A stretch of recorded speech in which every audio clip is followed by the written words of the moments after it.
Hi everyone, Zach here, and welcome to Lesson 55 in this series on developing a survival game. In this video, we'll begin working on our rain system. In particular, we'll begin by working on our rain materials. This video and this series have been brought to you by Patreon sponsors, and you too can help this channel out, and all you have to do is hit that like button down below. It helps the channel more than you can realize. And if you want to take your support a bit further, all you have to do is hit that subscribe and notify icon. And if you want to take it even a bit further than that, consider becoming a Patreon sponsor. Patreon sponsors get early access to these videos. Alright, open up your project and we'll make a start.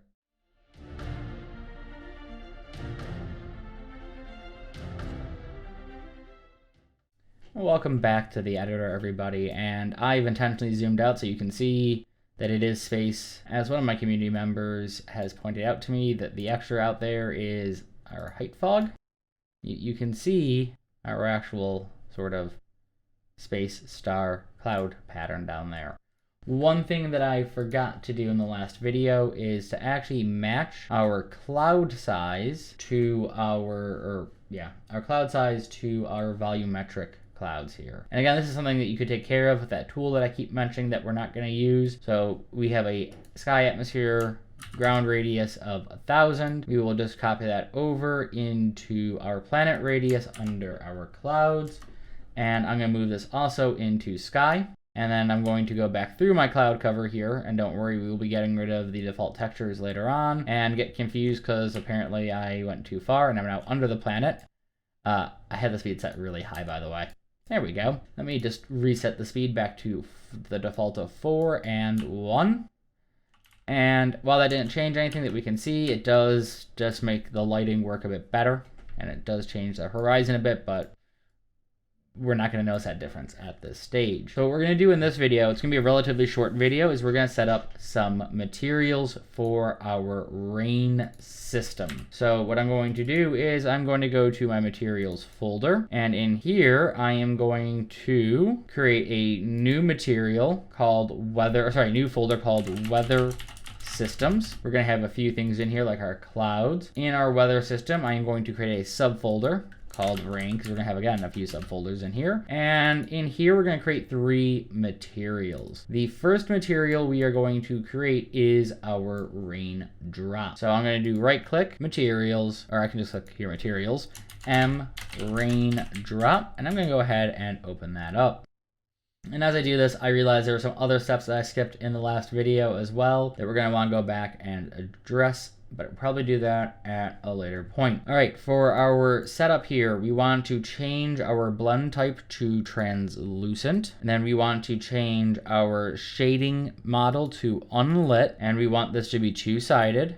We want to turn off the cast ray traced shadows, and outside of that, well, we will scroll down, and we will find use with Niagara sprite and mark that as true because we'll be using this in our Niagara system. Scroll down again, find our refraction, and we're going to change this to pixel normal offset. Otherwise, things can look a bit weird. They're going to look a bit, invisible without that. All right, so with that done, let's set up our color. And instead of holding the 3 down or searching for linear color, we're going to search for particle color, and we'll take particle color from other particles there. We are going to take this value and we are going to multiply it. We are going to then take the multiply here and go into our emissive color. So this is our base color. Now what are we multiplying this by is a radial gradient exponent. So we're going to do radial gradient exponential, not exponent, sorry. And we're going to take the return value here and plug that into the B. And notice now we have this weird thing here, right? We can kind of see through it as this weird black stuff. What we're going to do is we are going to then hold down the 1 key and click to get a scalar parameter, and we're going to convert our density to 2. Now, if you really want to modify this, you would be doing a dynamic parameter under particles and plugging in one of the outputs into there. But I don't foresee us changing this. All right, I'm going to put a cute little reroute right there. Yeah, I'm just being weird, I realize. And I'm going to undo what I did and just move this to the right a tiny bit. I'm going to come off the alpha here, and I'm going to do another multiply. And I am going to multiply this also by the radial gradient exponent. And I'm going to put this in opacity, which should take care of a little bit of the issue we're getting. There we are. Now, if you notice, instead of having black, we now have this translucent, completely translucent effect around the side there. Well, we're going to mess with the refraction rate here just to make this a little bit better. So we are going to get a Fresnel, which again is spelled Fresnel, because, you know, French words, yeah. And we are going to then do another scalar parameter. We're going to set this to 0.5, and this will be our exponent in. From there, we are going to use this as a lerp, and we're going to, or the alpha for a lerp. So we are going to lerp using where our viewing angle is to change our refraction, which will address this weirdness we get. I mean, it won't address it, it'll make it a little bit more distinct, but actually it helps with the overall lighting effect we're going for. So just before I go forward, I'm going to move this down, and I'm going to comment this out as opacity. All right, so for this, what I'm going to do is hold on the 1 key. I'm going to set a default value of 1, and that goes into our alpha. And then I'm going to set a second material here, or second value here, with a value of 1.6. We can play around with this one down the road, and I'm just going to line these 3 nodes up. And this goes into my refraction. So we are, based on the Fresnel, lerping on a refraction between a value of 1 and 1.6. Notice that fading is much more distinct based on our camera angle. So this is our refraction. All right, so that is our first material done and dusted. Next, what we are going to do is create an impact point. So this material will be when the rain hits the ground, it's going to make a quick little mark on the ground. So this will be called M rain impact. Pop this open, and we're going to use a very similar setup. It is a surface. It is masked this time, though. It is not translucent. You can make it translucent if you want. You can do unlit, or you should do unlit. This is also two-sided. It is not ray shadow casting anything. I don't know what I just said there. Shouldn't cast shadows for our ray cast system. Again, we want Niagara Sprite, and nothing else in here gets changed. Once again, we're going to do our particle color, and that goes directly into our emissive color, if I pull from the correct part of that. And then for our opacity mask, what we're going to do is a sphere mask, and that goes into our opacity mask there. And we are going to get the texture coordinate, and we're going to plug that directly into our alpha. For our beta value, we are going to set that to a scalar value of 0.5. So again, hold on 1 click, set to 0.5, and that goes into our B. And we have this little white dot that shows up. Okay, go ahead and save this. And finally, what we have to do is our splash material. Sorry, there is something wrong here. Actually, we skipped a step. Go back into this material, select your sphere mask, and on your radius, set it to 0.5. All right, I'm not sure why that caused that to happen, but okay. Go ahead, apply, and save us. Now, let's go to our window here. Make sure these are both circles. If they're not circles, you've done something wrong. Go ahead and right click and do a new material, and this is going to be our rain, or M_rain splash. So when it hits the ground, we have a raindrop coming down, which is this material. When it hits the ground, it makes this.